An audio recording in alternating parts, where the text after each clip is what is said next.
So today we will discuss about different childhood musculoskeletal condition. So first of all, here you can see the radial head subluxation. So radial head subluxation, also called nursemaid elbow, and commonly it occurs in the children less than 5 years of age due to sudden pull on the arm, and immature annular ligament slips over the head of the radius. Here you can see the bone radius, and over the head of radius there is slip of the annular ligament, and injured arm will be in the flexed position or pronated position. So next is Osgood-Schlatter disease, that is also caused due to overuse injury by repetitive strain and chronic avulsion of the secondary ossification center of the tibial tuberosity. It is called traction apophysitis. Traction apophysitis.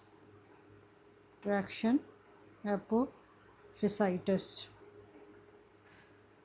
known as Osgood-Schlatter disease, and overuse injury caused by repetitive strain and chronic avulsion of secondary ossification center of tibial tuberosity. So it is in the leg portion, that is tibial tuberosity, and occur in adolescent after growth spurt, common in athletes who run and jump, presents with progressive anterior knee pain. So it will present with progressive anterior knee pain.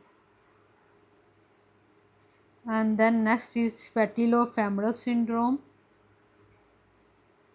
that patellofemoral syndrome, that is also due to overuse injury, and here you can see patellofemoral syndrome, overuse injury, that commonly presents in young female athletes as anterior knee pain. Here in Osgood-Schlatter disease there was also progressive anterior knee pain, and here also anterior knee pain, and both of these are common in athletes exacerbated by prolonged sitting or weight bearing on a flexed knee. Due to prolonged sitting and or weight bearing on a flexed knee. So patellofemoral syndrome is also due to overuse injury. Okay, next is developmental dysplasia of hip, that is due to abnormal acetabulum development in newborns.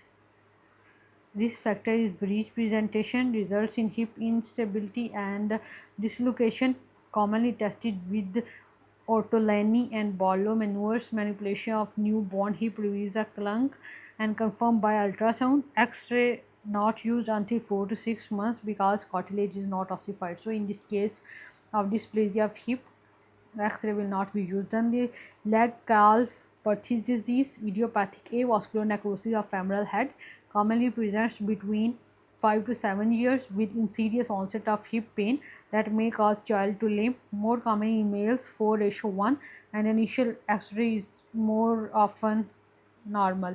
Then the last one, the slipped capital femoral epiphysis. Slipped capital femoral epiphysis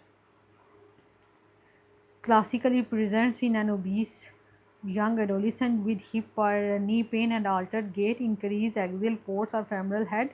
Epiphysis displaces relative to femoral neck like a scoop of ice cream slipping off a cone, and diagnosed via the X-ray. So slipped capital femoral epiphysis.